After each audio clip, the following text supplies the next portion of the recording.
Ընդհանրապես առևտուր չկա, ընդհանրապես նույնիսկ հարցնող չի եղել նորմալ այս ժամը 4-ն է արդեն մի երկու հոգի գները լսում են ճիշտ է մի երկու օր առաջվա վրա իջել է բավականին, բայց մեկը թանկ է էլի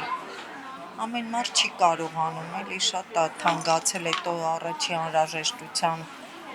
սնունդ չի, բան չի էլի այդ հազվադեպ մարդիկ են առնում, ովքեր երեխաներ են ամուսնացնում, խիստ դրա պահանջը զգացվում է նոր, թե չէ ընդհանրապես շատ վատ է, դաժե որ բարձրացավ գրամը $100 լոմը, ուզում էի միանգամից վաճառի, որովհետև էլ չի արդարացնում այս գործը, էլի ինչքան բարձրանում է, այնքան առևտուրը նստում է, չի լինում առևտուր օրերով, որ առաջ հերթերի մոտ, 3 սեղանի մոտ, ես լավ առևտուր եմ միշտ արել, հիմա բացարձակ տեսնում եք մոտեցող չկա, դրա համար ինձ թվում է այլ այս գործը, հետո գիտեք մտածում եք ավելի լավ է չվաճառեք, որովհետև մյուս օրը ավելի թանկ ենք վերցնելու, չգիտեմ շատ տատանումները այս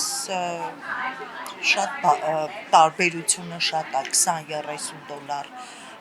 մի օրվա մեջ արդեն շատ է էլի, քիչ-քիչ չի իջնում ու բարձրանում հիմա, միանգամից որ արդեն ժողովուրդն չի կարողանում կողմնորոշվել երբ գնի, մտածում են տրնդեզի հետ է կապված, բայց ընդհանրապես կապ չունի տրնդեզի հետ, այս նախորդ տարի տրնդեզի ես իմ մոտ միշտ շատ լավ ա եղել, շատ նախորդ տարի ավելի լավ անցյալ տարի դրա բոլոր տարիներին, իսկ այս տարի խայտառակություն ա դաժե իմաստ չունի այս գործով զբաղվելը, չգիտեմ ես իմ մոտ միշտ լավ ա եղել առևտուրը, հիմա ասեմ գալիս ես ուտում ես, սուրճ ես խմում ու գնում ես տուն, այդքան բան, նայեք ոնց ես շարել եմ, նենց հավաքում եմ, ընդհանրապես տեղաշարժ չի էլ է, դաժե չեմ էլ շարել տենց իրար վրա, որովհետև տենց մոտեցող չի լինում էլի, հետո այսքան ժողովրդի մեջ առևտուր անելը շատ դժվար է.